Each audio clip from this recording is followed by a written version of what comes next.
Kyle J. Maxwell is an entrepreneur, business consultant, musician, philosopher, and author. He is the CEO of VivoMedia and founder of the Vivo Group, a PR agency.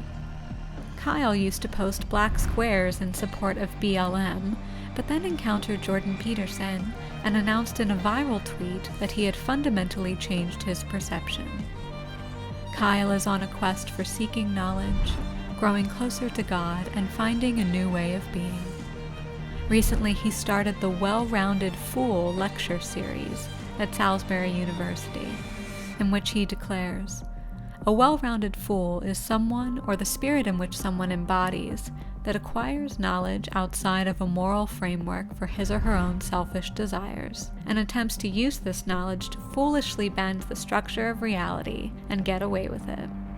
During our interview, we discussed the totalitarian trap of certainty, the non-duality of good and evil, and whether faith could be the key to freedom or unlock forces of control in North America. I'm Sienna Mae Heath, and this is Leaving the Left for Liberty. So Kyle, we've been in touch for quite some time, and it's been a pleasure to watch your journey unfold over the past few years. I'm curious, as you reflect on the past few years since 2020, how would you summarize the journey of leaving the culture of the left, and what has been the influence of religion and Carl Jung on your journey? That's a good question.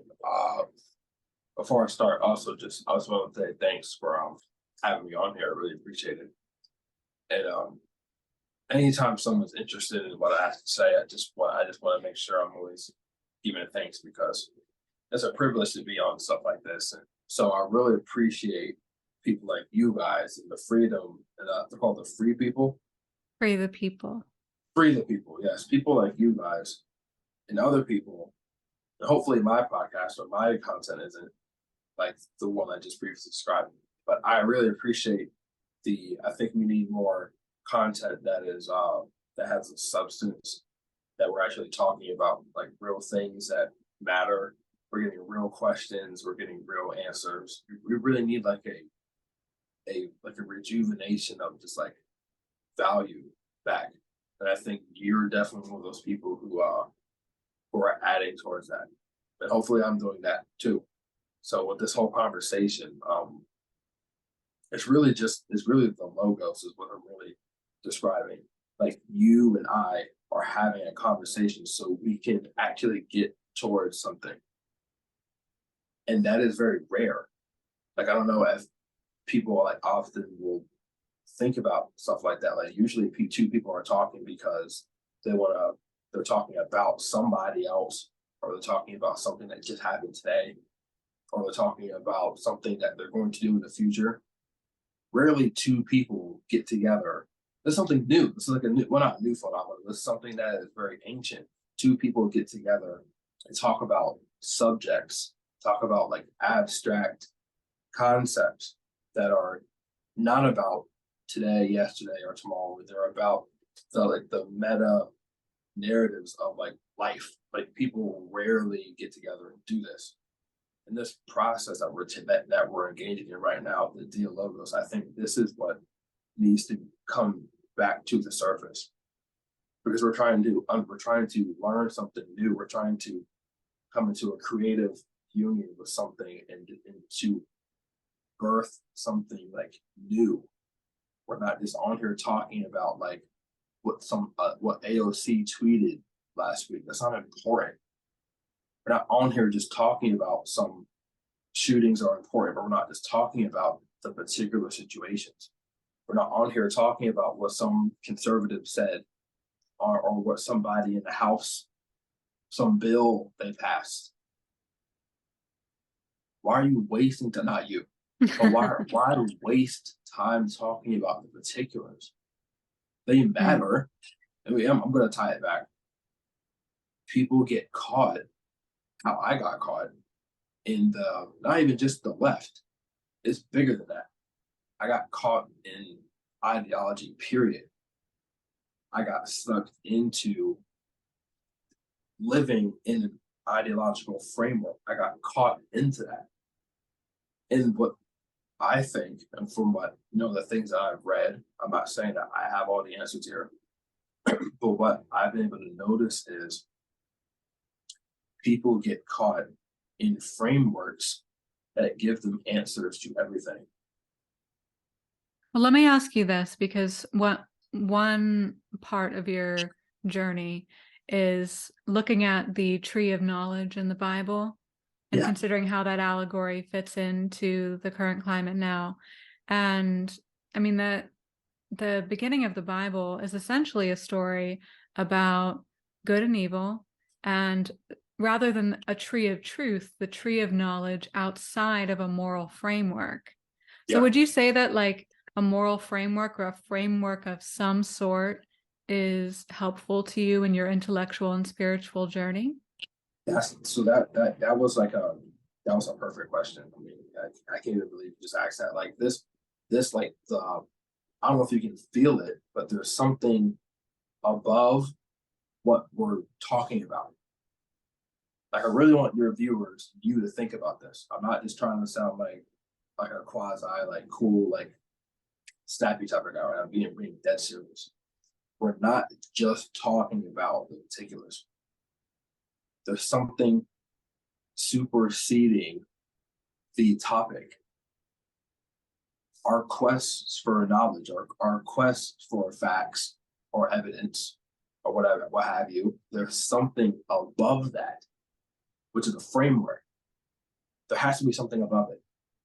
Because when you are questing it, when you are lusting is a better word for it, for knowledge, for its own sake, outside of the framework is how you get stuck in those ideologies. That is what politics is. That could be a definition. Facts, the particulars, the particulars of life, not the abstracts, it's the particulars. Do you ever I mean, Twitter is a perfect, I promise I'm gonna answer your question, but Twitter is the perfect atmosphere, the perfect setting to understand what I'm talking about. So there'll be threads, there will be interesting threads on Twitter about, a new way of looking at things. And I follow a lot of thinkers, follow a lot of doctors and psychologists on Twitter. They will talk about the like grand narratives, like a mass hysteria or mass conformity. How you email me about the or cults or whatever. They'll try to talk about grand narratives, but if you follow, it depends on who you follow. It depends on like what who are following you, what they're liking now. You'll see people talking about a specific bill that got passed, or you'll see people talk about something that happened yesterday, or you'll see that someone is talking about a new pronoun that just got, it just literally just came out of the ether somewhere. You hear people talking about those things. And what my point here is when you are seeking knowledge outside of the moral framework, you are limiting yourself to looking at the bigger picture. When you are seeking knowledge through a moral framework, you are not stuck with the particulars. You're not stuck just talking about today. You're not just stuck with talking about what some individual person said. You're talking about the bigger narrative. Because when you are focused on the particulars, you are automatically putting yourself in the Philia Nicaea framework. So the Philia Nicaea would be, so Philia Sen is the love of. That's the one Greek part. Nicaea, the second, the other part of that word is victory. So that's where we get the term like Nike and like all that stuff from. So Philia Nicaea, that framework is the love of winning. It's the love of trying to be right. When you're talking about the particulars, you want to be right. When you're talking about wisdom, when you're talking about the bigger pictures, it's not about being right or wrong. or seeking something above that, because we're operating in a framework. We want to know what the truth is. We want to know how we ought to move forward. How us, not just Sienna and I, not just this particular person, not just what we're going to do in this particular situation. We want to know how we're going to conduct ourselves in the span of thousands and thousands of situations. Because why are we just going to focus on this one? The only reason why you would focus on a particular situation that happened last week is because you want to be right. That's it.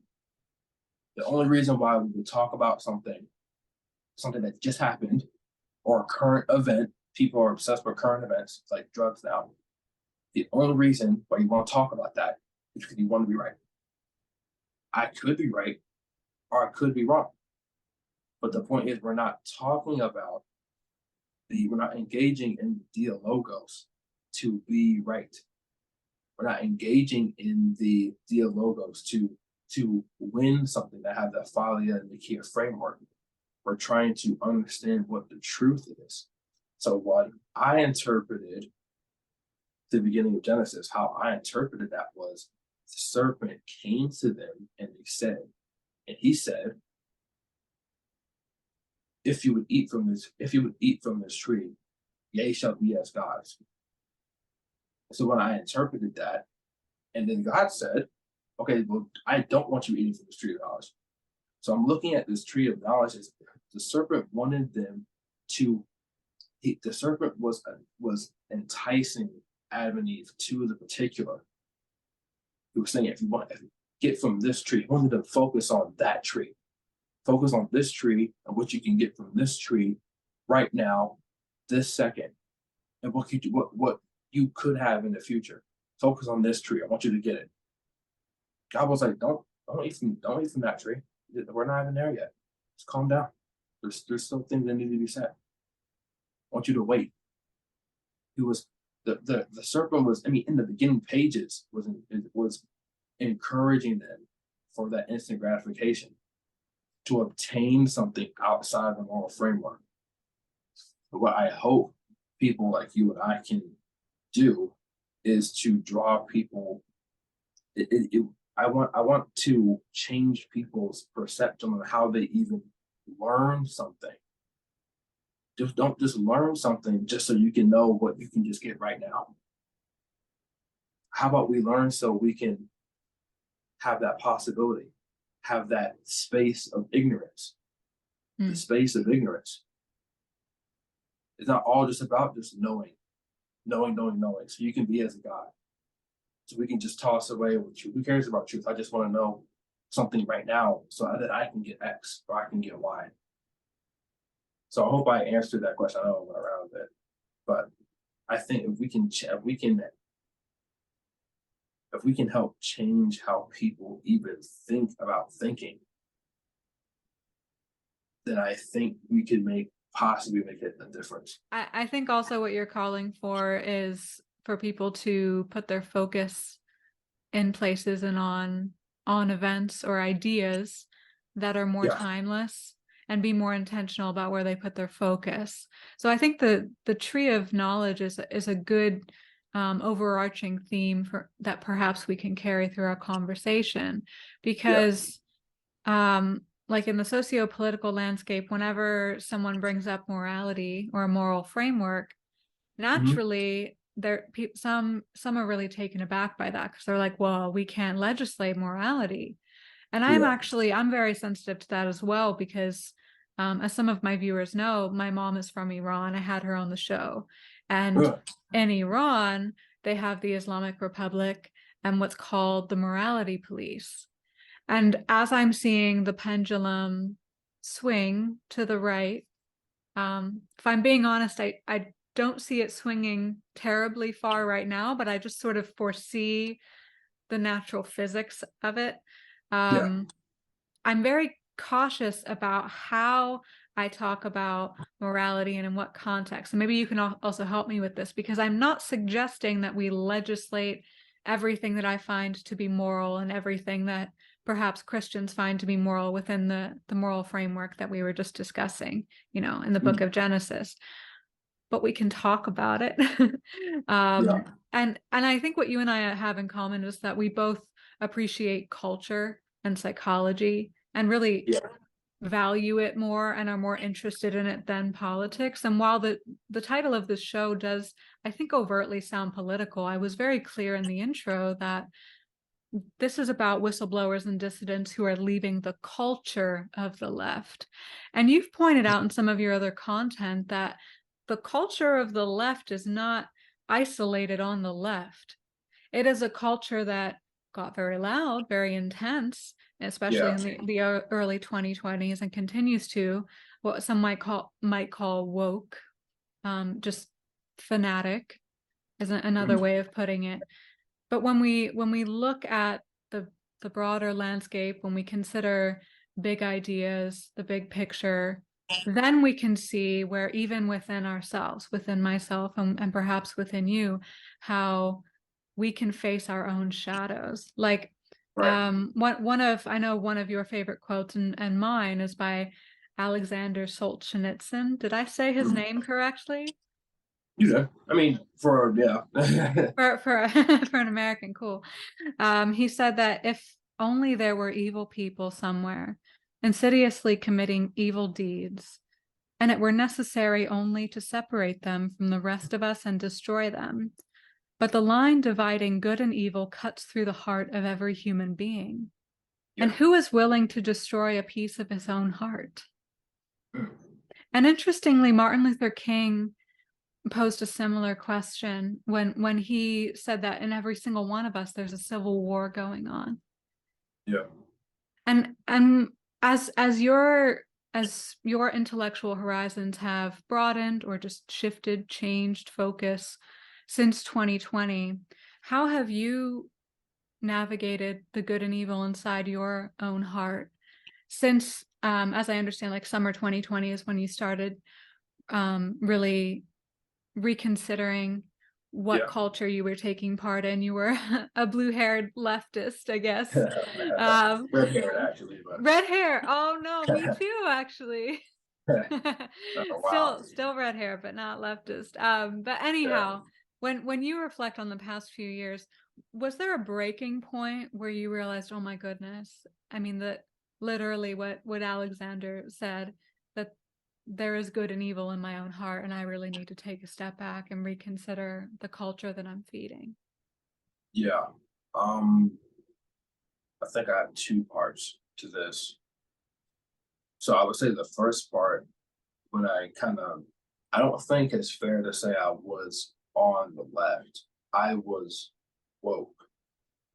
And I think I try to make that distinction as much as possible. I was never a staunch like leftist. Like I never held like the manifesto in my back pocket or anything. I was never like an actual leftist. I was woke. And I think that word woke is important because I mean woke is just like a euphemism for someone who is just possessed by an ideology. Like that's all it is, an ideologue. That's Well, what someone. it's become that, but those who are more of that disposition will say, Yeah. they will remind those of us that are criticizing it, well, actually woke means it's a form of awakened, right? Yeah. And so like I this, mean, yeah, it's a yeah. deeper, like both sides, like everyone can be woke. Like I think that's something that we should talk about. Like everybody can be woke, and this bubbling rise of that you're talking about, this kind of on the right, is I mean it's just the anti wokeism is, there is no such thing as anti wokeism. You're just woke. Being woke is a state. Like you're Kind of just like woke. there's no such thing as anti-racist. Yeah, you're just racist. Like there's no such thing as that. You're either racist or you're not. Get it? Once you're you wanting to label a negative identity is part of your identity. You wanting to label something not that you don't have to label something, like you don't call your phone a non-toaster. Like it's not a toaster, it's just a phone. You wanting to label something, it's not even its opposite, just what it isn't, what it is not is part of your identity. You wanting to label something or put somebody in that box is part of your identity. It's not you declaring it. So someone can be woke. This upcoming on the right you're talking about, it's just a deeper. Literally just like, so the left will tilt to their woke, and there's different flavors of it, like there's different flavors of narcissism, there's different flavors of psychopathy, there's different flavors of it, so they both reflect wokeism in different ways. So I mean, just like the same thing with being violent or being being violent. Like some people will use like physical violence, like using a sledgehammer, and some people will use a more psychological violence. Like I'm just gonna ignore you. Like I'm gonna be passive aggressive, just gonna ignore you. Or I'm gonna spread lies about you.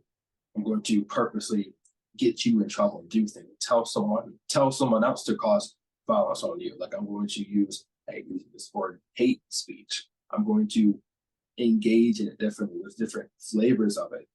And what the woke you're seeing and I'm seeing on the right is just a deeper narcissism. It's a deeper nationalism. It's a deeper borderline conspiracy. The people on the right are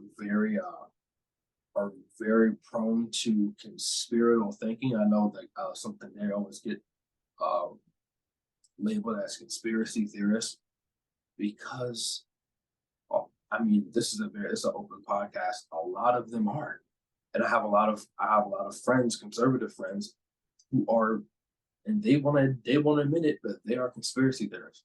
Like you are, a conspiracy theorist is someone who creates a theory from conspiracy. It's literally what the word is. A conspiracy is something that you are conspiring, so you have a negative connotation about something. It doesn't matter if it's true or not. It doesn't matter if it's true. A conspiracy theorist is someone who creates the theory from whole cloth, from the produced evidence that's in front of them in a negative light. A conspiracy theorist. Are you suggesting that there's a difference between someone who considers a conspiracy but is not fixed on it, they're not certain about it, and then there's a kind of person that's like, here's this conspiracy, now I have a theory about it, and it goes beyond theory and starts to kind of stumble into, I'm certain about this is fact, this must be true. So right, that's a great distinction to make. So a theorist, like if I was like a physicist, like I can't be mass, I can't be volume, I can't be string theory, I can't be that. I'm a theorist, so I'm drawing theories about this phenomena. I can't be politics. Like you can't be liberalism. Like conspiracy theorist, a physicist, like someone who, I mean, algebra theorist, like people who make theories about science. I mean, you can be a theorist about anything. I don't know what this whole thing with this connotation where it's like a lie. I'm not sure where that came from. You are a theorist about conspiracies. So if you make a theories about 9/11 and it has a negative connotation, you are a conspiracy theorist. Like that's what you are. Why do you think that a conspiracy theorist is only focused on the negative? Can there be a theory based on a conspiracy that can be positive and optimistic? Because there's something below conspiracy theories. What's below them? I would argue what is below conspiracy theories is deconstruction. Was the philosophy that was propagated during the 60s. So this is why important we have these conversations, because I think people can learn something new.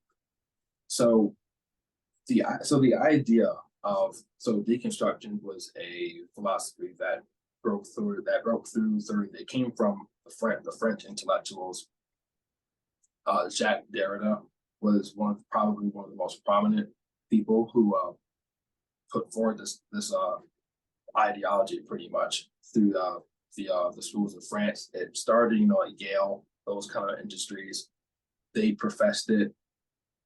Derrida, Foucault, when they started coming to the universities in the U.S., they started spreading this theory as well. So I'm glad you brought this up about looking at the negative. So what deconstruction is, what an academic will tell you what deconstruction is it's a Derrida said this as well. Think about it's a way to, so when you're reading a text, there's many different ways you can read a book. If I picked up Charlotte's Web, I can read this book to get a story about, I don't know, like I haven't read Charlotte's Web, so it's pretty hard. It's a bad book to use. If I want to read a book about, I don't know, like The Giver, or 1984, or Moby Dick, or whatever book you're reading, there's many different ways that you can read a specific text. There's many different ways you can read it. You can read it to get a story. You can read it to draw connections between the different characters. You can read it to practice your language. You can read it because you're just want something to read for entertainment. You're waiting. You can read it because you want to put yourselves in a main character's shoes so you can be her. Or you can read it so you can understand how the author thinks. There's many different ways you can approach a text. And this kind of way of approaching text actually started to bubble up in Russia, believe it or not. I know it's kind of weird. This idea of how we're going to approach text. This idea started bubbling up in Russia. I have no idea how it spread to like France and all that. Maybe we can have a discussion another day. But my point is deconstruction is like this. So how a deconstructionist would read a text is the deconstructionist is not worried about what's actually in the book. The deconstructionist wants to know what lens was the author viewing this book through. So if I'm going to read a book that you made, I'm reading your book to know how you think. I want to point out the contradictions that you made. So I'm going to read the Bible not to get a message from God. I'm not going to read the Bible so I can understand how perhaps I can live today. I'm going to read the Bible so I can see how the book of John contradicts the book of whatever, Genesis. I want to read the book so I can see how many mistakes God actually did sin in this chapter. I'm going to read this book because, this part doesn't make actually sense. I'm going to read the Bible because, why didn't Jesus know when he said he wasn't going to know when he died? So doesn't that mean that he actually didn't know anything? I'm going to read the text so I can find the negatives. Just that word you use. That's how a deconstructionist would approach text. And deconstruction and postmodernism are cousins. So when you add a deconstructionist with a postmodernist, or a postmodernist, so a postmodernist doesn't believe in truth. They don't believe in a grand narrative. They don't believe in an objective reality. They think your reality is all relative. They think that truth is just relative. They think that your opinions, your actions, your friends, your family, they think family is as a social construction. So the only reason why you value your mother, you value your aunt is because you guys just happen to be in the same house.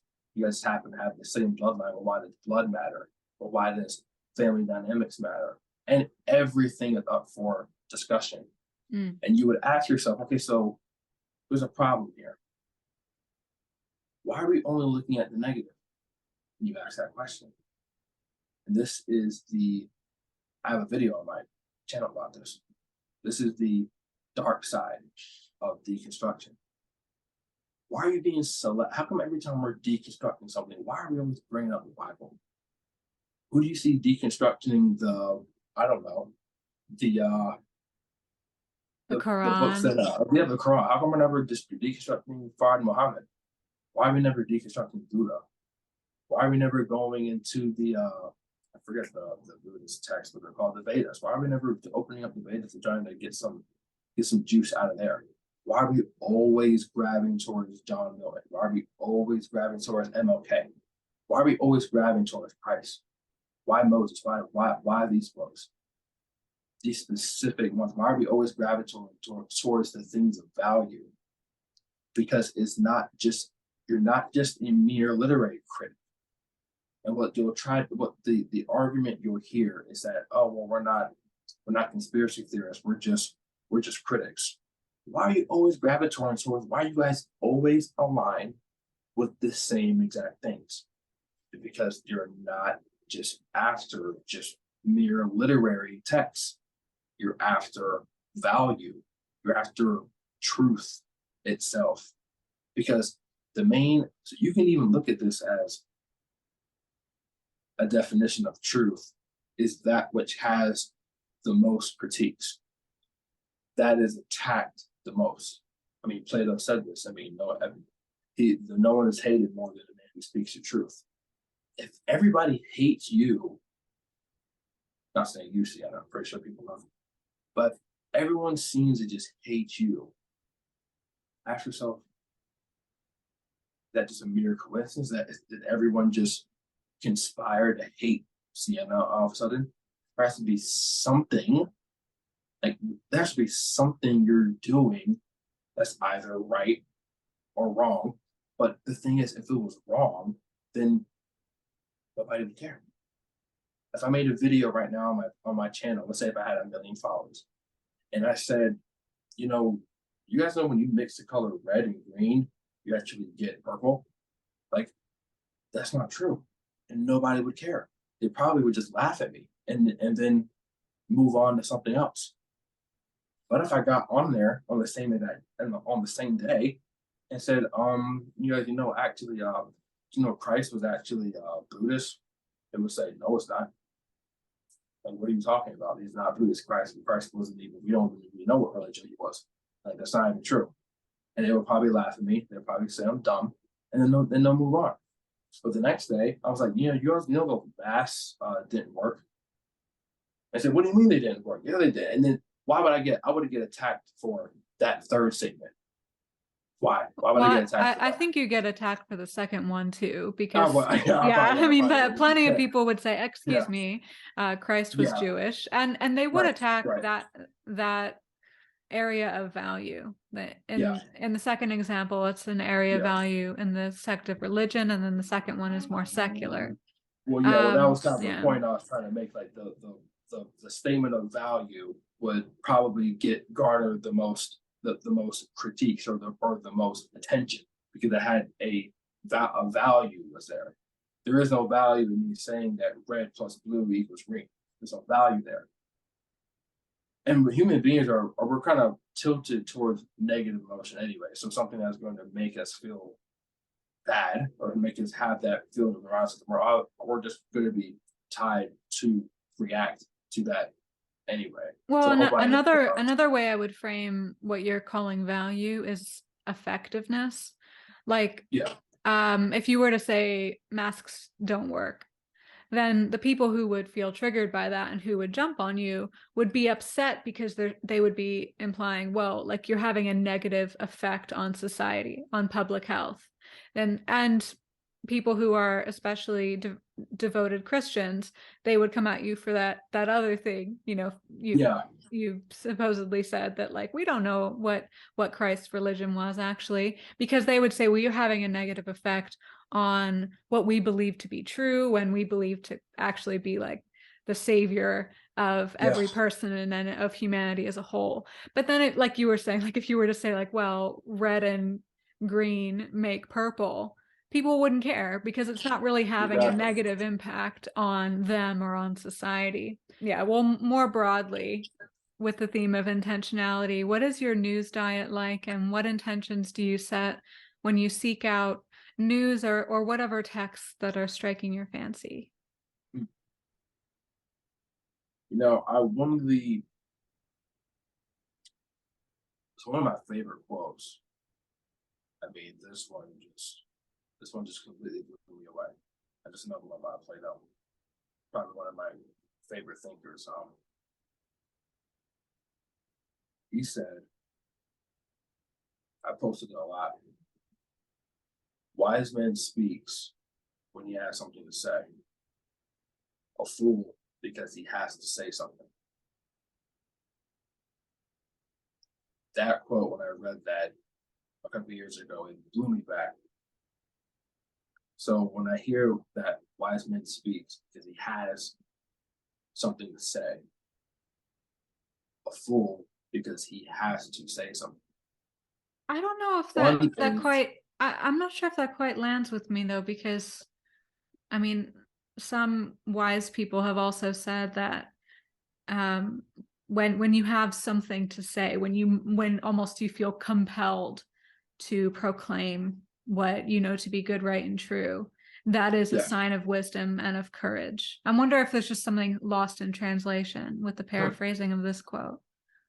you're actually one of the first people to push back on that quote. So that's very interesting. And you made me think about that differently, which is going to help enhance me understand that quote. And this is why conversations are like this are very important. I sound like those people on Clubhouse. That's why we need to continue having these conversations. But so I totally understand your point about that. If you have like something, some things that are, you know, Jordan talks about this a lot. Some things that are just on your chest, they're just on your mind, and you have to let them out. And it would be a crime. It would almost be considered a crime to not let them be known. I would place that in the category of having something to say. You have something to say, and some things that you have to say are more urgent than others. That's why you're not a. That's why we're not a. Or that's why that's why we don't have Tourette's. And that's someone. I mean, there's a neurological way of looking at someone with Tourette's, and then you can look at someone with Tourette's from more like a psychological view. Someone with Tourette's doesn't have, obviously they don't have the control over their vocal abilities. I mean, just that. But as someone who doesn't have a hierarchy of speech, there is no hierarchy there. Everything matters right now with my speech. Someone who has discernment with their speech has the ability to, okay, so I have something to say right now because you asked me a particular question. We're not talking about blueberry pie right now. We're talking about what I'm giving my attention to, the news that I'm watching, the things that I'm reading, the things that I'm consuming, because this matters more right now because I have something to say. Someone who has to say something, one is doing something out of a genuine philosopher nature, like we talked about earlier. The other person is acting out of obligation, or acting out of obligation is the wrong word, acting out of anxiety. They're anxious. They're in the wrong mode. If I have to say something, I have to make a comment on this particular current event, or I have to go watch this video so I can get the hot take on the particular situation. So when I'm consuming things, not just news, when I'm consuming anything, and when I'm saying something, most importantly, I'm trying to decipher this philosophia, philologia. I'm always putting what I'm giving my attention, my perception to, which one, and this is something that anyone can do. When you're watching something, when you're listening to someone speak, which one are you doing? Are you trying to learn? Are you trying to gain something? Are you trying to disprove your beliefs? Or are you trying to rubber stamp everything you know to be true? You cannot do both. You have to make a decision that I'm either going to, this is why Socrates was put to death. He wanted you to disprove your beliefs. Everything you know right now, are you willing to put those on the table? Are you willing to feel like a fool in the face of your own intellectual prowess? Are you willing to be proven wrong? And sometimes, I haven't done this in a while, I will consume news from the other side. I will go on the other side's channels, people who are probably more left leaning, and I will listen to what they have to say. And I will not try, and I will be aware, and Carl Jung encouraged people to do this as well. I will try to approach their speech at kind of how a scientist would approach data, with no preconceived notions, being in good faith. I would try to consume what they're saying with an open mind. Oh my gosh, what presupposes having an open mind? That means that I have to value, I think that that person has something valuable to say. If you don't think that the people who disagree with you have something valuable to say, you are just as, or if not worse, than the hypothetical monster you think you're fighting. It sounds like an invitation for a scavenger hunt, actually. Like, can you read an article in whatever publication you despise and find a nugget of truth in it? You're essentially steelmanning the other person. If you can't steelman it, then you don't have the intellectual ability to hold anything true, because you don't have a mechanism to prove anything true or not, because you're not looking at the other argument. Right. And then there's the question of discernment, in a news landscape where nearly everything I see is a point of view. I mean, even this, this is media, what we're doing, like this is your point of view and my point of view interacting. When you're faced with essentially just fragments of subjectivity, left and right, how do you discern which stories to trust? Or are you even looking to trust anything you read? I don't think that I'm reading to trust it. I don't think I do that. And I was trying to remember something that I think I actually thought about that for a second.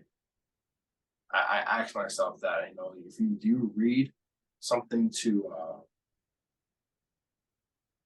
know if to trust it, to believe, because I don't.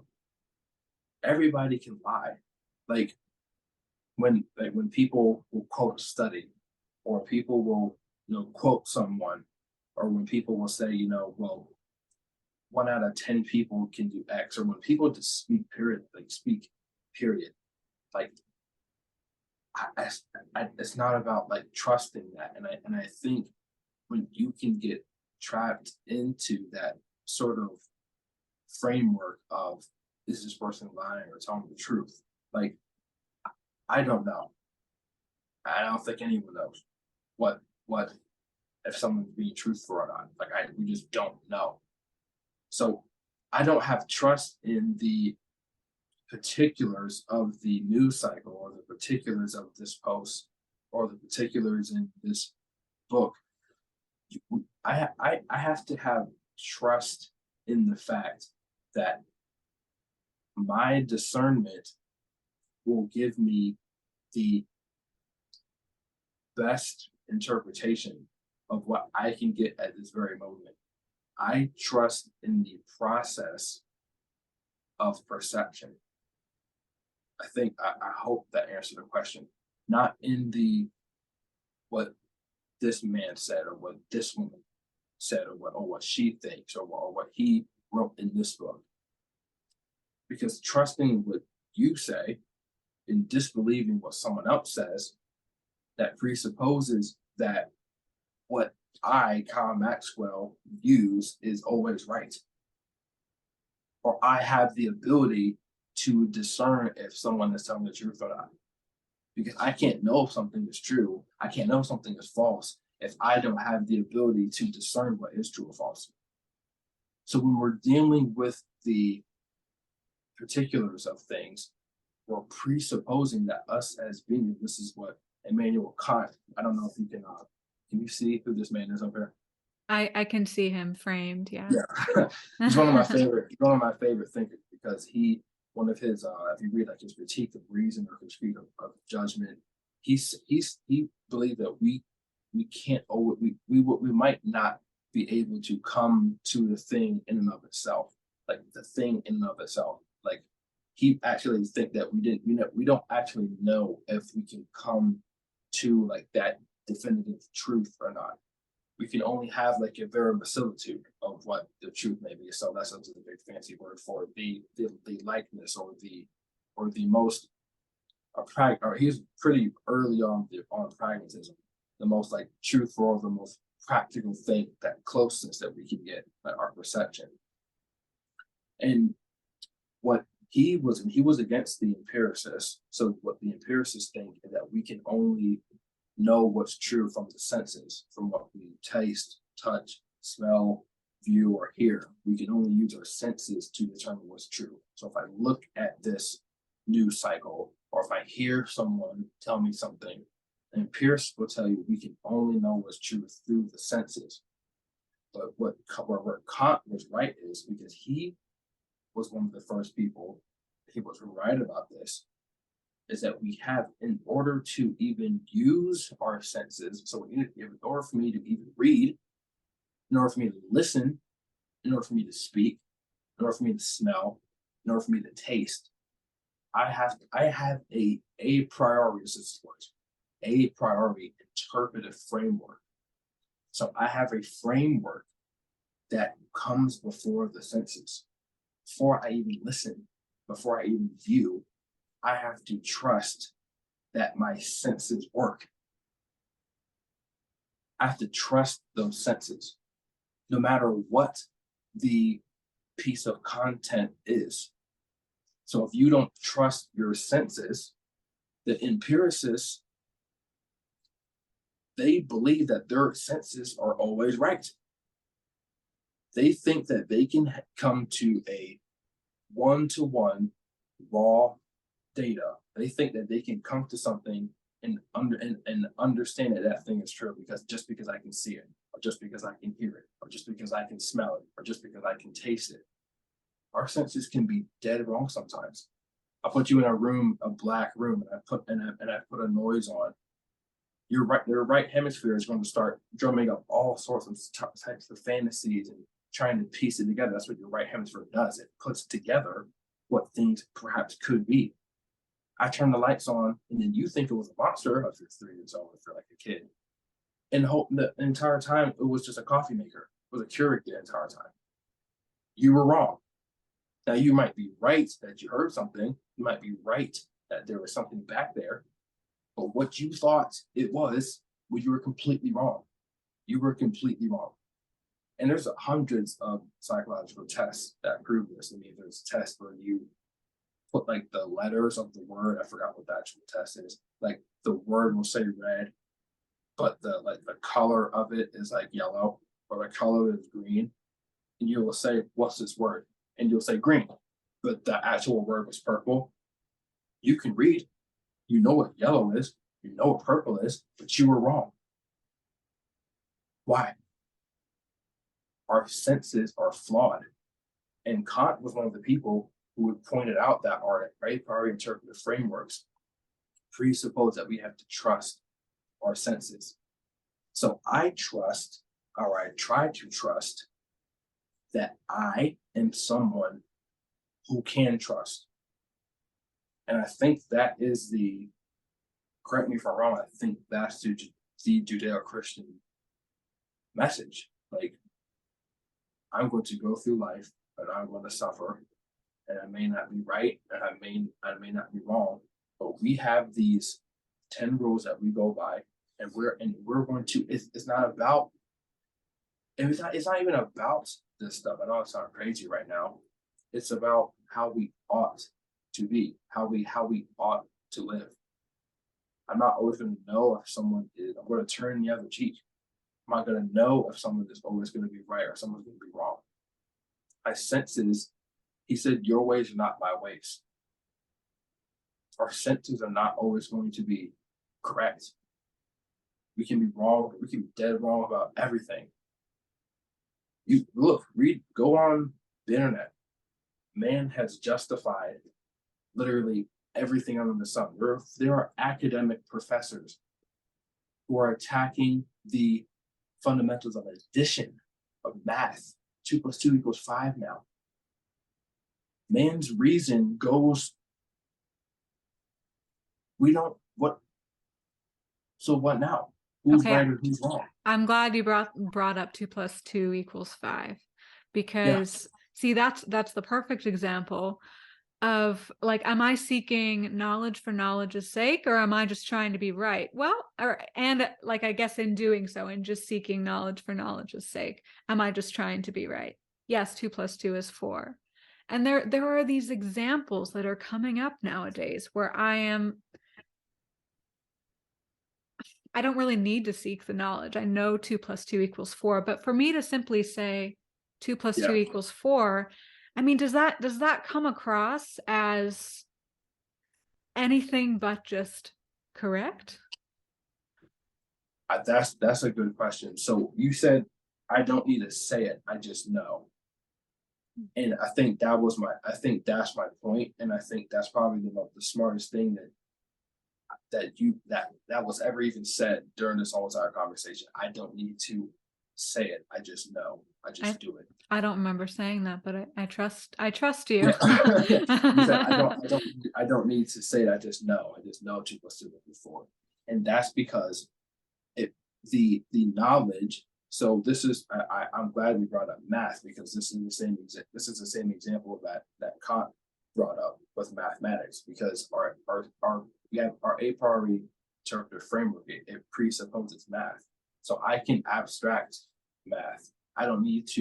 You don't need to see an equal 4. You can do that in your head. And we're able to abstract mathematics inside of our head.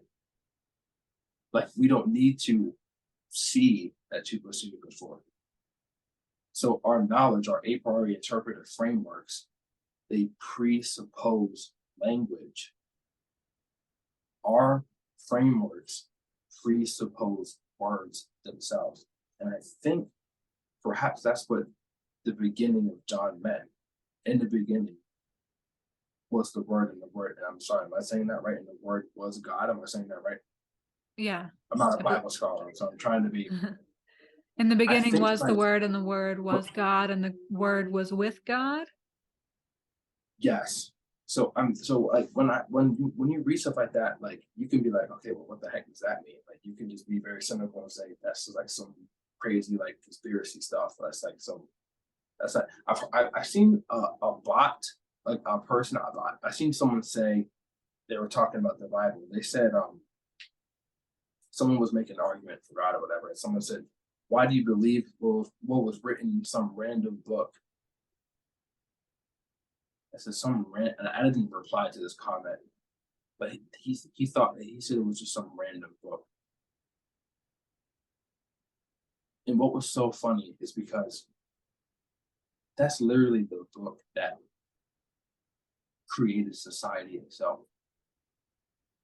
And the lens through which you're viewing this book, you think is random, because perhaps you've read something like Marx, or you've read something like Lacan, or you've read something like, maybe you don't even know how to read it all.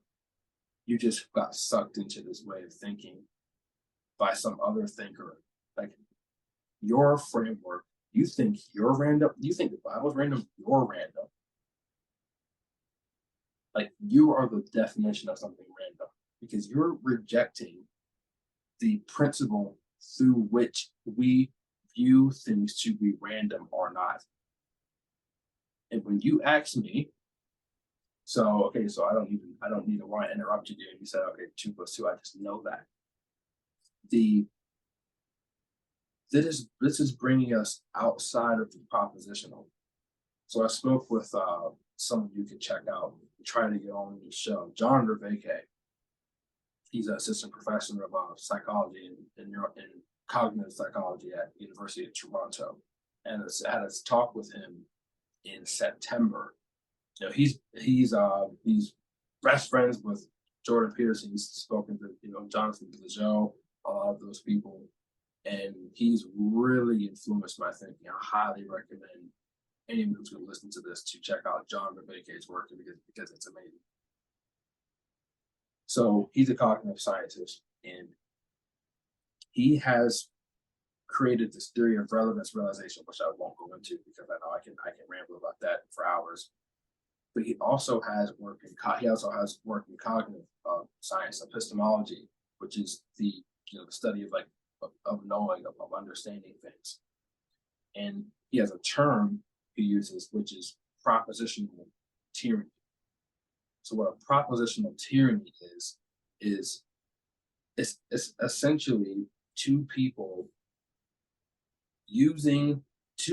who are trying to resolve a matter that presupposes arguments themselves, that presupposes language. And if you think about something like that, I know your eyes are like, wow, what do you mean by that? Like deciding if things are right or wrong. Deciding if my feelings were hurt or not. If you ever argued with someone, I had an argument like this the other day. Their feelings were on the line.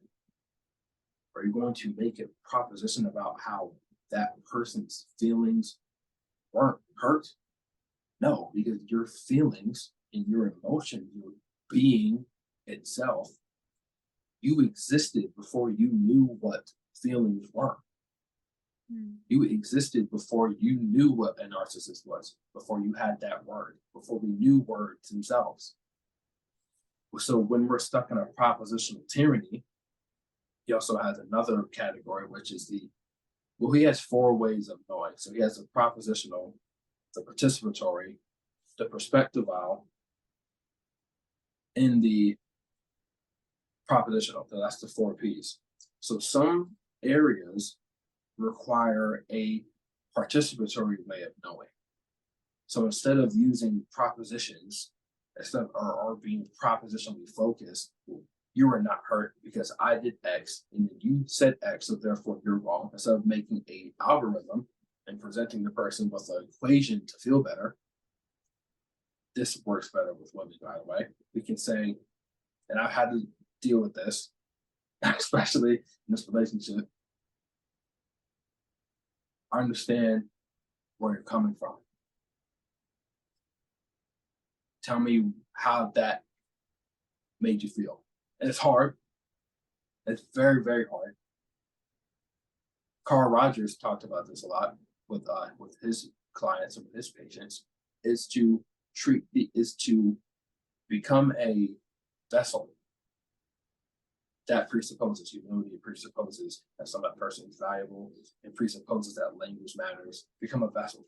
Well, empathize, sympathize with that person. Understand, okay, I see where you're coming from. This is I hate to use this word, safe space. It's not about, I did X. You present your argument. I did X, I did Y. Well, X and Y don't matter because you're wrong, F you. It's not about that. So when it's about shifting into the different modes, and I think that when we're talking about deeper axioms of culture, what is right, what is wrong, how we should treat other people, these things are non-propositional. They are things that we just know and we don't have to say. I don't have to make an argument for something that is objectively wrong, right or wrong. Because you can reason and you can argue anything. I don't think people realize that. You can make an argument. It doesn't matter if it's illogical or not. It doesn't matter if it doesn't make sense. You can make an argument for anything. You can make an argument for anything. You can conduct an experiment to prove your hypothesis correct if you wanted to. because you can easily change your methodology. You can change your definitions of words. People don't read the abstracts. People don't read the quotes from from scientific papers. They don't read what they meant by specific things. There was a I'm sorry if I'm rambling here, but there was a famous experiment that was conducting the whole vaccine stuff going on a couple of years ago. They were testing the effectiveness of this vaccine. I think it was a CDC study. And they said, the abstract was, the vaccinated improved, 50% more effective after the vaccine, whatever. So I read the deeper context of it. Okay, so what do you mean by the unvaccinated? The unvaccinated, a person was considered unvaccinated if they had taken the vaccine and tested negative within 14 days. So if you were taking the vaccine and you tested positive within 14 days, you weren't considered vaccinated. But if you took the vaccine and you did test positive within 14 days, and you were considered vaccinated. So they changed the definition of what it meant to be vaccinated or not. So when we're talking about, so we can get lost in propositions and words all we want, but if we don't know the definitions, if we're just, we can gerrymander the words and definitions all day. It's happening right now. A word that means X today can mean Y tomorrow. So some things require us to step away from the propositional and into the perspective aisle, or into the participatory, or into the what's the other word I'm looking for? Whatever, I forget, it escapes me at the moment. But some things are presupposed language itself. So when you were speaking about this concept of propositional tyranny, I wrote down and that's for Vreke's work, for anyone that's listening. Yeah, thank you. How do you spell that? Vervakeke.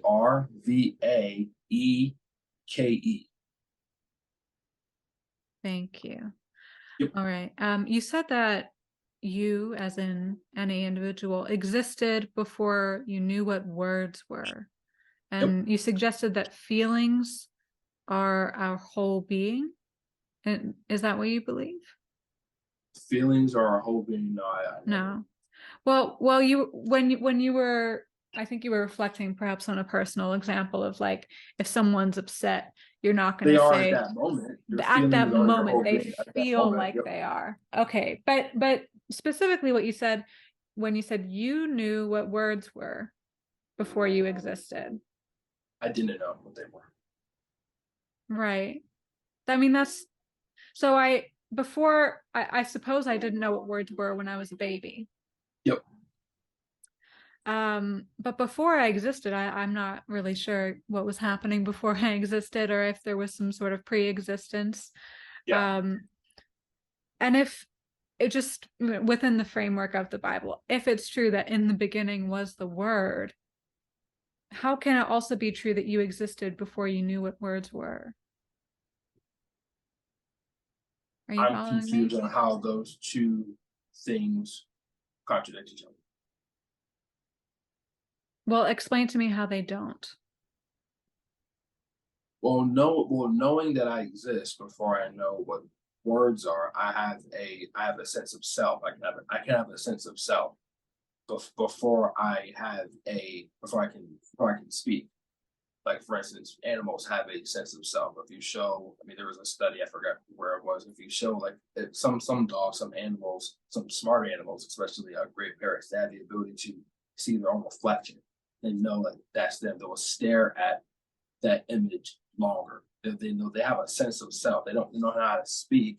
Obviously, animals have their own, their own linguistic, whatever they use, dolphins screeching at each other, using telepathy, whatever. They have their way of speaking, but they don't have an articulated language as us Homo sapiens have. We have the ability to reason and argue and use judgment. Okay, so that presupposes our existence, though. I realized why for me they don't quite line up, because for me, I think it's on a more like ethereal spiritual level. Right. Words, I do feel like, I don't know, I get the sense that I came into this world through the word, like through the Right. co-creative force that was the word. And perhaps there's also my bias of the experience of being a writer and a speaker, that I'm like, but the Mhm. words, like that's all that like that's all that there was and will ever be. So maybe that's my own bias, but Yeah. I associate words as a co-creative force that Yeah. brought each of us into the world. That's a good Um, point. yeah. That's such a great point, because C.S. Lewis made this exact point in his book Mere Christianity. I mean, it's a really really great book. So I'm so glad that you just brought that up. So so C.S. Lewis made this distinction between begotten and being beget. So the begotten person, so who is begotten, is someone who was created, someone who was created through something. So Christ was begotten, but he was like the begotten person through. I mean, obviously he was put in the womb of his mother, but he was Mary was the begetter in that situation. So she begetted the son. So something. So he was made the begetter of Mary, and of being itself. That that is what God is. That he is the begetter. So there's something who's begetting. You're begetting. I was begetting. Your family was begetting. The begetter. So if you, I mean, this is like the perfect.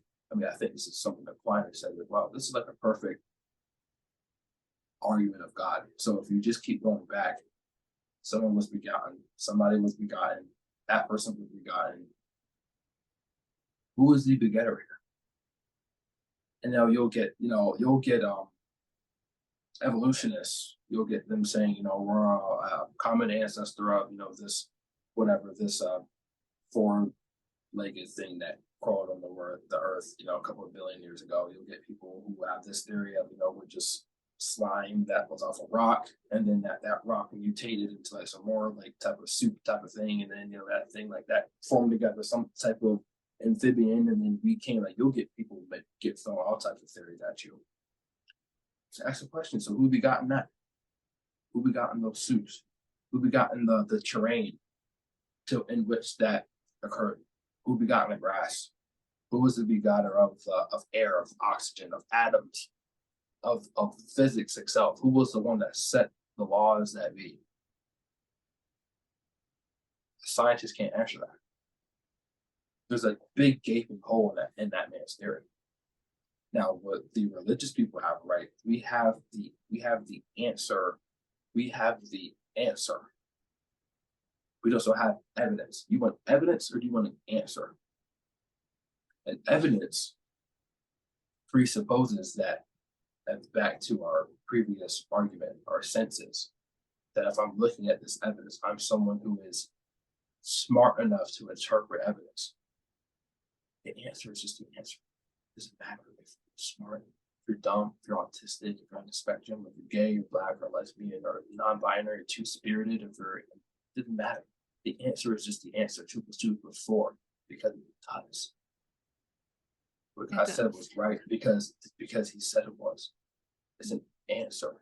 It's not an evidence. And when someone is looking for the evidence, where is it? I want to see it, I want to hear it, I want to taste it. It's not that they're wrong that they're looking for evidence. They're wrong because they think that there's somebody they're looking for something that they will never find. And doesn't that contradict with the seek and you shall find, and knock and it will be answered? Like, they're ignoring the mechanism that is enticing them. Charles Dawkins, the famous atheist, he's obsessed with the truth, but yet he denies the creator of truth itself. He wants evidence, he wants to prove it. I want to be able to replicate this. I want to be able to understand that's true. This is one of Carl Jung's biggest critiques of what led to science itself. Why do you think that if you put these materials under this microscope, why do you think if you replicate this experiment, if you get this one group, if you get this other control group, and you create this hypothesis, and you put on this white coat, you run the algorithms, you run this whole experiment, and something happens, why do you think what exactly do you think you're doing? Are you just looking for, are you maybe you just had an hypothesis? A fool would say, well, we just drummed a hypothesis and we ran the experiment and we're looking to see if we're proving our hypothesis right or wrong. That's what you may think that you're doing. But people like Carl Jung, and I would say maybe billions of persons all around the world, you're trying to find the truth. Because there isn't just so if you find, it's not just about the particulars. That's why science exists. Because Wednesday is going to be Wednesday. There isn't a science for Wednesday and a science for Thursday. If we use induction, we can see that, okay, also on this day, but this particular time, this thing often occurs. So then therefore we can conclude X. The process that a scientist uses to trust his senses, even if they can be replicable, it doesn't matter. I had a viral video about this. It's pinned on my thing. I've got attacked for this. But even though I said it's not even my argument, the very fact that you think that you are someone who can, you have to have faith in the scientific method. You have to believe that previous scientist conducted that experiment properly. Everything that we do is going to sound crazy. You have to have faith in no matter what you're doing. It doesn't matter if it's replicable. That doesn't matter. It doesn't matter if it's right, wrong, up, down, left, or right. Everything requires some type of faith. You don't do an action off of the evidence. You have a 70% chance of, I hope this doesn't happen, of getting in your car and dying. You risk dying every single day just going to the store to get some Skittles. Do you look at the evidence and say, well, this post said I have a 76% chance of dying, so I'm just not going to drive away today because I don't want that to happen. Oh, making actions off of the evidence. People are saying 50% of marriages end in divorce. What do you get with your fiance and say, 50% of people in marriage, maybe we shouldn't do this. Oh, sweetie, you're right. No. It doesn't matter what that is. We're making the decisions off of literally faith. People who propose that, well, the evidence said this, so therefore we did it. Why are you trusting the evidence? Who said evidence was something that required that said it was the okay? There is magic and mystery lost in constantly following evidence when making choices and making moves in your life, for sure. Exactly. Yeah. I just want to take the last few minutes that we have to speak about even bigger picture regarding the possibility of theocracy, the anti-woke crowd. Taking some of these really good ideas of a moral framework, the story of Genesis, all really good stuff to consider. But when we put it in the context of politics and socio-political topics and events and all that, then it gets really messy, as we've touched upon. So how do you see the anti-woke, effectively the anti-woke right, perhaps taking their view of a much needed moral framework too far in the political realm? So what I'm about to say may not sit right with some people, but I think, well, one of my favorite thinkers ever to exist was Nietzsche, furthering each other. Now he was a open, atheist. He was thought of like the Antichrist, and he didn't really believe in God or anything. But I think people who are smart can kind of separate. He wasn't right about everything. Some people were able to separate, the good things he said and the bad things he said. Mark says he makes some good points. I can find anyone who made some good points. Doesn't mean I have to entertain something, and so that's a hallmark of intelligence. I can entertain an idea without having to agree with it. I can say, yeah, I can see where you're coming from. You're dead wrong, by the way, but I can see where you're coming from. Like that. That's what we need, because I'm not focused on being right or wrong, but I need to answer your question. So when he died very young, he was like 40. He died. He had health problems. And his sister aggregated some of his writings into the book. He didn't read because it wasn't a book; it was a collection of his work, to the Will to Power. It was published, I believe, in 20th century, 19th century. I could be wrong. It's one of my favorite aggregations of Nietzsche's work. And so he was born in Germany. He was born right before the whole Nazi thing that people like to talk about. He was born right before that, but he was a pioneer to the critiques of socialism, to communism, and to that whole movement. He was right at the forefront. He actually predicted that hundreds of millions of people would die to a political ideology. He actually predicted that. He was right on. He was like an entire century ahead of everyone else. Like he not only did he predict that they would die from political ideology, he predicted that we would lose our sense of truth itself, to where we would deny the evidence before our very eyes. Like he was very ahead of his time. Like that's why I think he was damn near a prophet. I mean, that's what a prophet is: someone who prophesied something and it becomes fulfilled. Like not in a biblical sense, but in more like a worldly sense. Just to lay some background for people who might not know who he was. So he wrote this book. He wrote his work, and he wrote about nihilism, the growing nihilism that was occurring in Germany. First World War, their country's in ruins. Signed a treaty of Versailles. They have a limited military. People are dying. There's starvation. There's famine. There's everything. So people are not in the best mood right now. So there's growing nihilism going on. We're losing faith in humanity, period. One of his most prolific quotes that not quote, but it's a whole paragraph. He said, the world shifted from God is good to everything is false. An act of Buddhism, a Buddhism of action. So he said the growing nihilism went from God is good to everything is false. A Buddhism of action.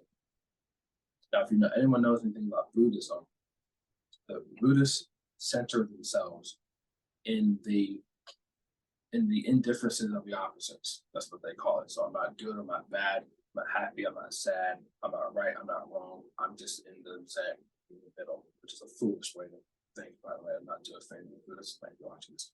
They're in the middle. They don't believe in good, they don't believe in evil. Everything is relative to the observer. It's something you can entertain, but you and I know it's wrong. He said that the world went from God is good to everything is false. So when we break that down, what does that mean? For centuries, we've been guided by Judeo-Christian ethics. I think that's a reasonable argument to make. Now, when he said where this growing nihilism came from, it just doesn't go from our reluctance or our disbelief or our skepticism in God. It doesn't just go from, is this really true or not? It goes directly from, no, wait, this is a lie. This isn't true. We need to get rid of this ASAP. It's not true. Don't listen to this. Everything is false. Everything you know right now is a lie. This is what's really going on. he was describing that nihilistic Gnosticism. So what the Gnosticism is this is what's really going on behind the scenes. It's not that whatever you know right now is fake, it's false. Don't listen to this. That framework is the same exact thing that began this discussion. Because what the serpent was offering Adam and Eve. So knowledge comes from the Greek word gnosis. So the tree of knowledge is actually the tree of Gnosticism. And the Gnostics were heretics because they believe that God was actually a demonic figure in the book of Genesis, and he withheld the tree of knowledge from Adam and Eve because he was a tyrannical God, and he didn't want them to know the truth of good and evil because he was a demonic being. That's what the Gnostics believe, the capital G Gnostics. That's what they believe. So that spirit, that framework of thinking that everything is false and I didn't know what's really going on. Everything is, and so it's the complete opposite of being intelligent, like Kant. Like, I know my senses are false, so let me be careful. It's that no, everything is false. Everything is false. I didn't know what's really going on. Did you actually know Barack Obama is a reptile, not actual human being? Do you really know that the Democrats and Republicans are actually friends? Do you really know they all like each other and they're really playing you? Do you really know it's the deep state? It's the deep state MAGA, that whole crowd that you were starting to see rising, bubbling up. Those people are the same. They existed thousands of years ago. Those are the Gnostics. Those are the Gnostics that enact their Gnostic and wicked ways under the guise of the Judeo-Christian ethic. They're using that book, they're using God, they're using the word to express a deep repressed urge for chaos. And I know I sound crazy right now, but I truly believe that's what it is. Because to really live and enact in the word is to not be obsessed with knowing what really is or what's really going on, because we know we're never going to come to that in the first place. We know that's not any person coming to you saying, this is what really is. They're full of it. You just know they're full of it. Any person that's coming to you saying, this is what's really going on, that is not that whole entire mode of being, that everything is false and you need to relearn everything you know. That's what the woke DEI people come to you with. Oh, you need to relearn, this re-education, it's just a big churning of Gnosticism. And that's what the serpent was prescribing to Adam and Eve. He didn't want them to know good and evil. He wanted them to have a lust for knowledge. And that's what that is.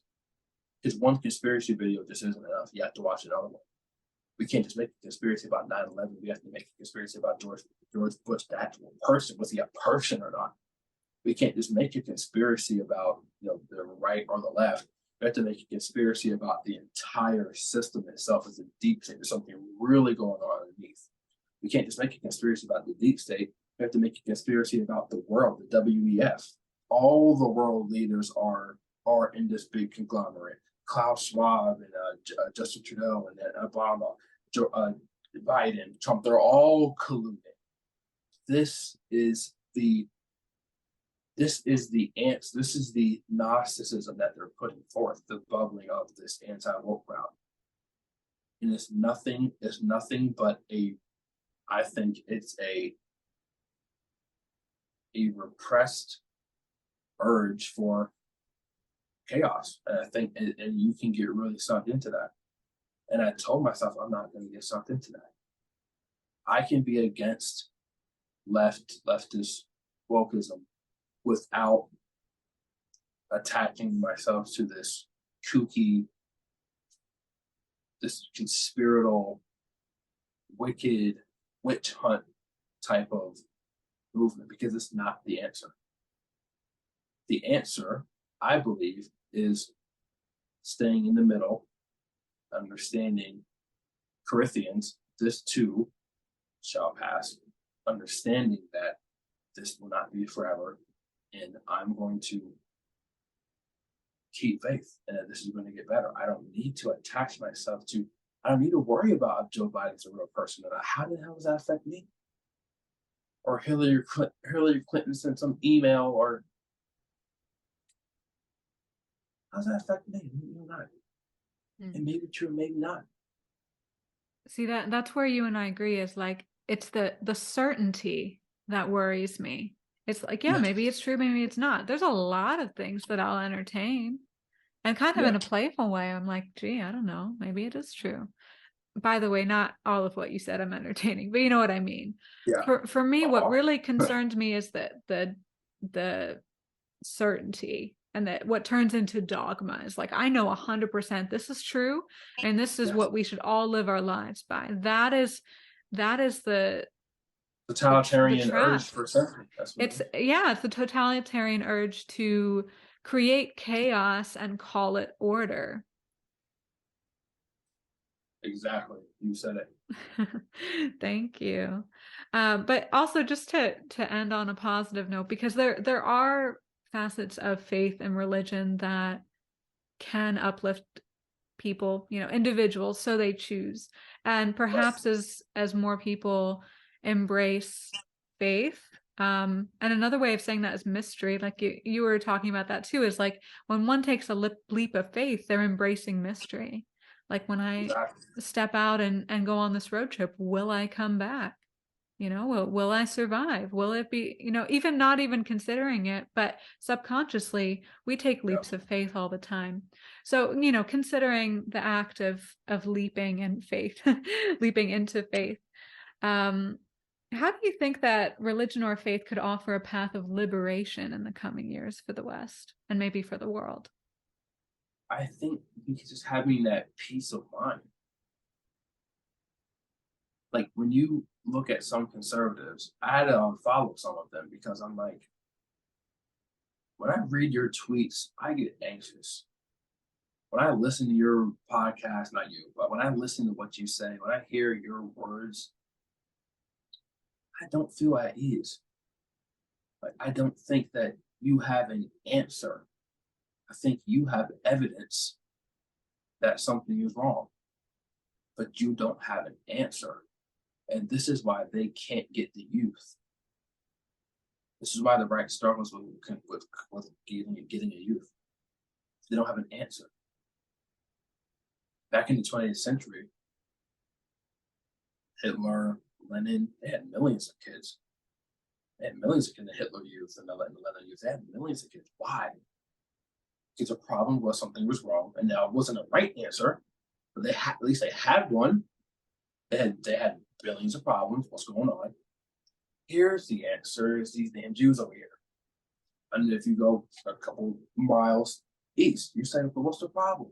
It's these damn capitalists. They stole everything. It's the kulaks. They have all your belongings. What are you going to do about it?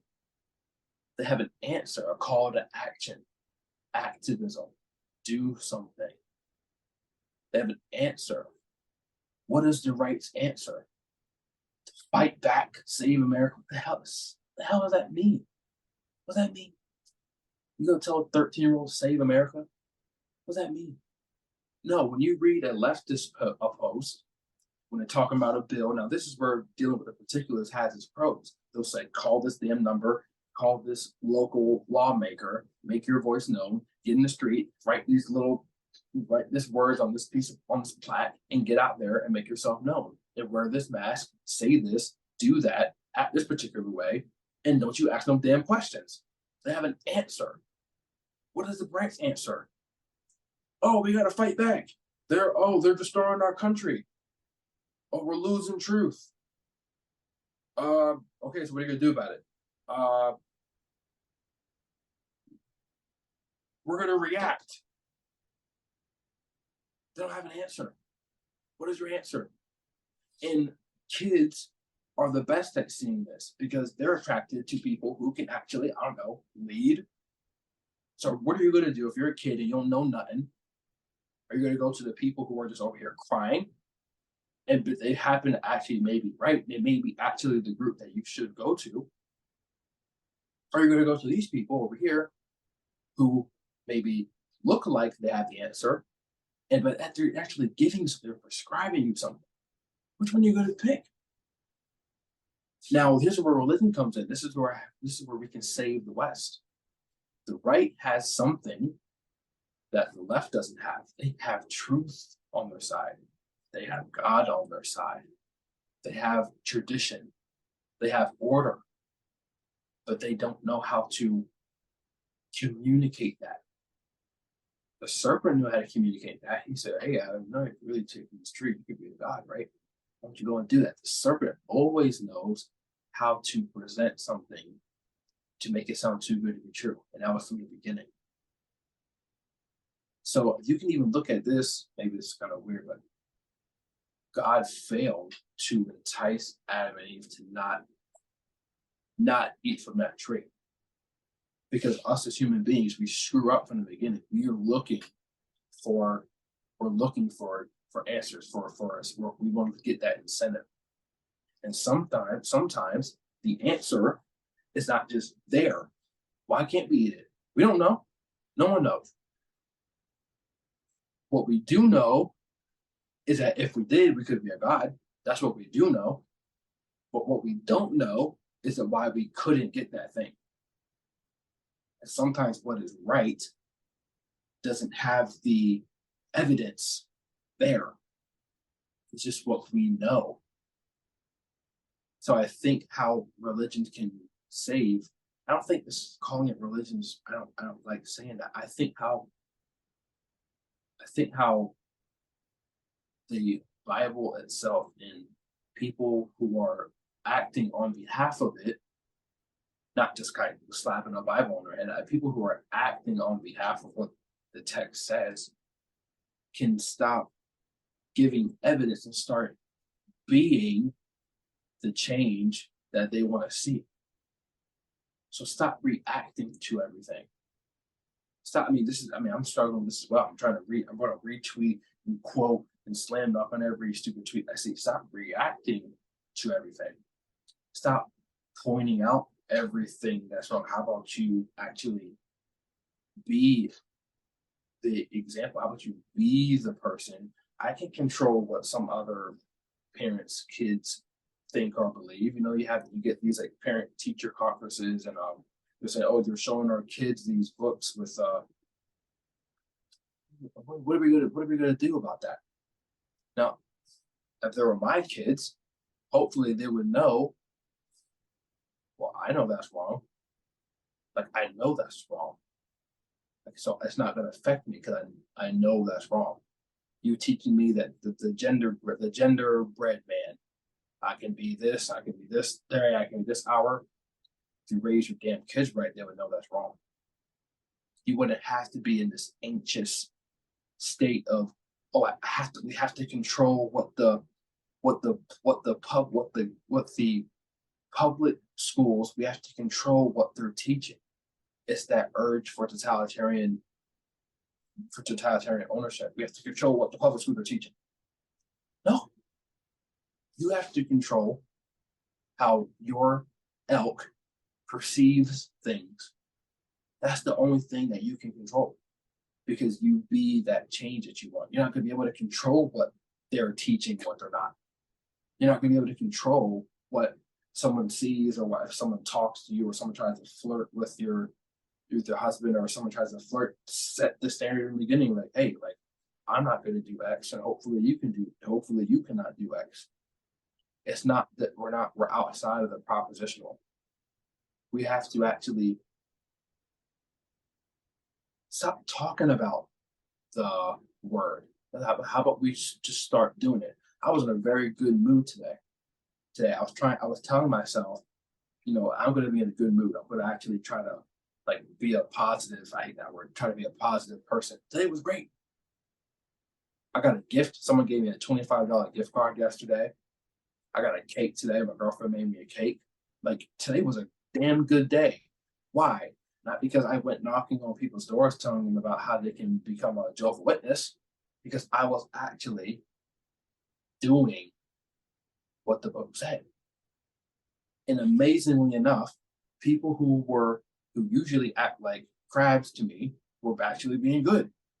Wow. It's almost like when you actually do it, it's almost like the faith without the works is dead.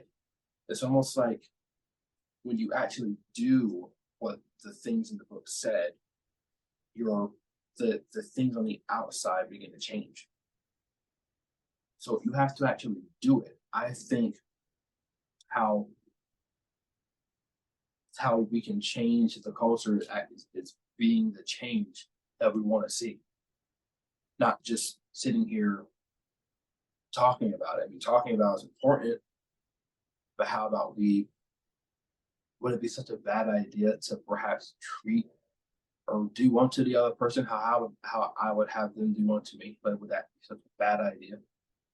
Or to not get angry, to not get like jealous or become bitter?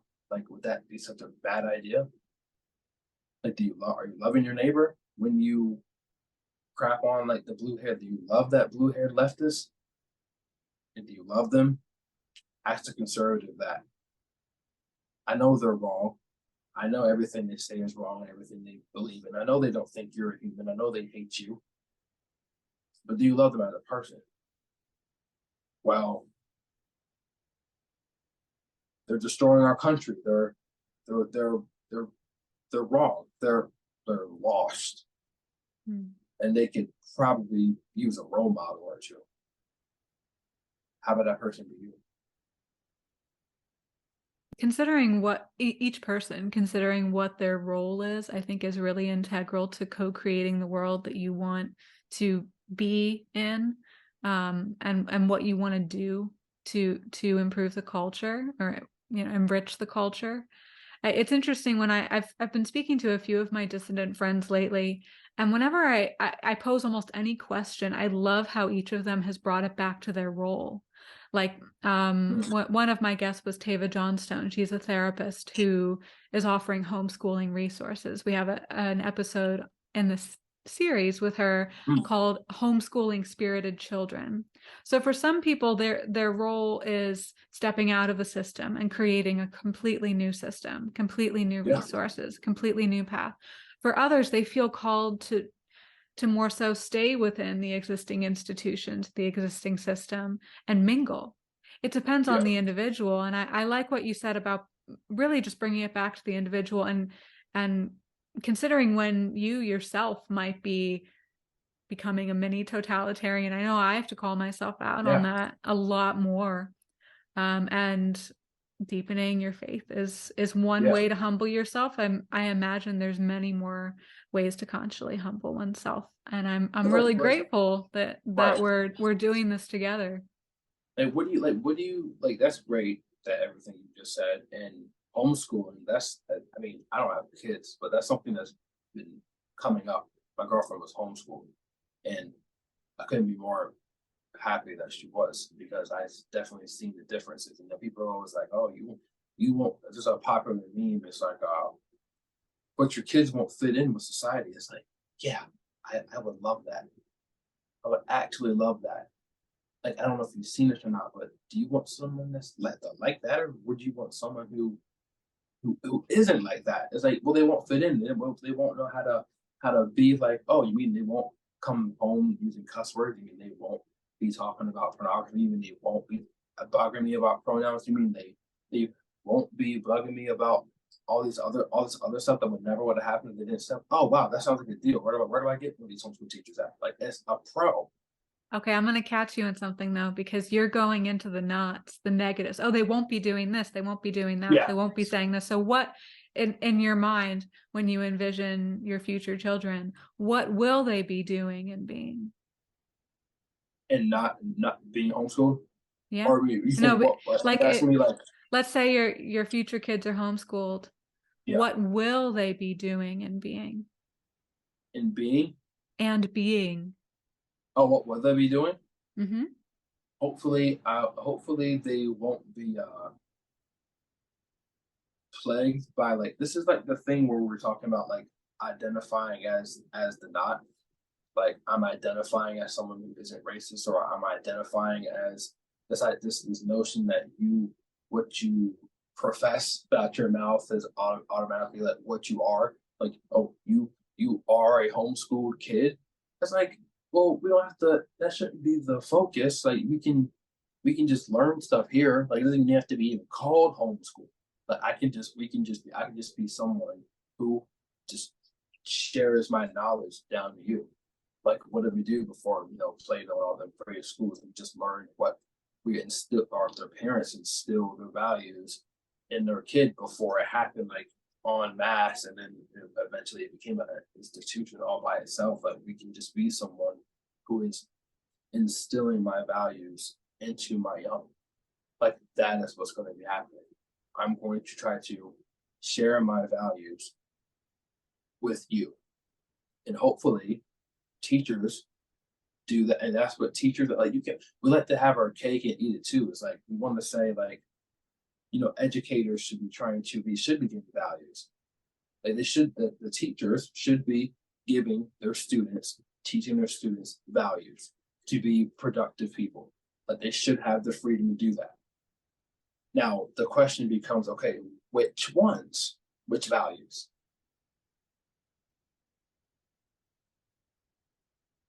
We can't have it both. Are we going to have it both ways? Either they have the ability to instill values, teaching a child mathematics is a value because I want you to value logic. I want you to value reason itself. You might not think about it like that, but that is literally what you're doing. Why should I care about what some dude named Pythagorean thought of 1,000 years ago? Why should I care about that A plus piece? Why should I care about that? Because well, don't you want to be a person who can help construct a bridge that doesn't collapse and kill hundreds of people? Don't you want to be one of those people who can put a equation together properly? You can't be an untrustworthy person working with your hands, like a carpenter, for instance, or a roofer. You miss one number, the thing's gonna cave in. Like you can't be someone. So why do you have to value? Because I think everything's connected to values, to be honest. But either they can be people who profess their values or not. And the urge to step in and control what values are professed or not is a totalitarian urge. The end. And we can't have it both ways. The urge to step in and to dictate which values, a top-down dictation of what values ought to propagate is a totalitarian urge. And that's what both sides do. The blood is on both of our hands. I do that. When we say, no, that's wrong, this is right, that's a totalitarian urge. It is. What else is it? I'm giving you an ultimatum. I'm saying, well, not really, but I'm saying you're wrong. You should believe what I believe. So it's a totalitarian urge. A libertarian urge would be, okay, you can have your space and you can have mine. It's a foolish, naive urge, but it's still an urge. Now, and we can do that ad nauseum, however we want, but the urge to come about and say, no, it should be this way is a totalitarian urge. And we both have that. And I think once we both can understand that, we can see that perhaps we are not enemies. Perhaps we are humans that would wish to propagate our values. Their values happen to be dead wrong. They happen to be parasitic. They just so happen to be borderline satanic. It happened to be. But my urge to instill that is a top-down urge. It's a top-down action. And I think once we both could understand that, we would there would be less, I guess, conflict. I think that's the wrong word.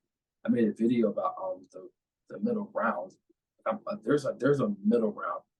Like I truly believe that there has to be one because that's where it started. We didn't start over here. Did civilization start on polar opposites? Am I confused about that? Obviously, we were on different continents, but did we exist? Did the certain continents did they exist like this? Was it beginning violence and conflict? Maybe it was. Was it beginning, different values? Was it beginning, everything was just horrible? No. The beginning, well, how you and I think was we started here. My question is, well, why can't it end back there?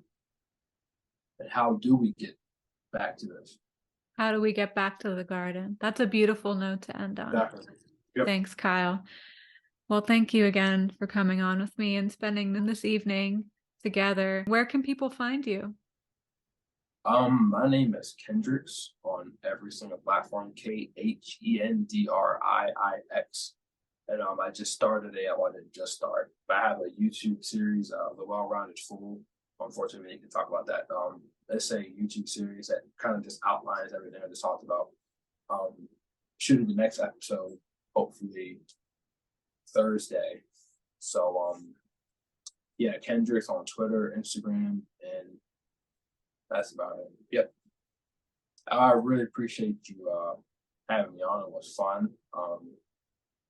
Smart woman. You helped me think about things differently, and I hope people really got something valuable from this conversation. It was really fun. Yeah, you've helped me really rethink a couple of things. I'm probably going to message you later, especially around Gnosticism. Yeah. Sorry about my rambles. No, it's okay. That's all right. It was really great getting to know you, and we'll stay in touch.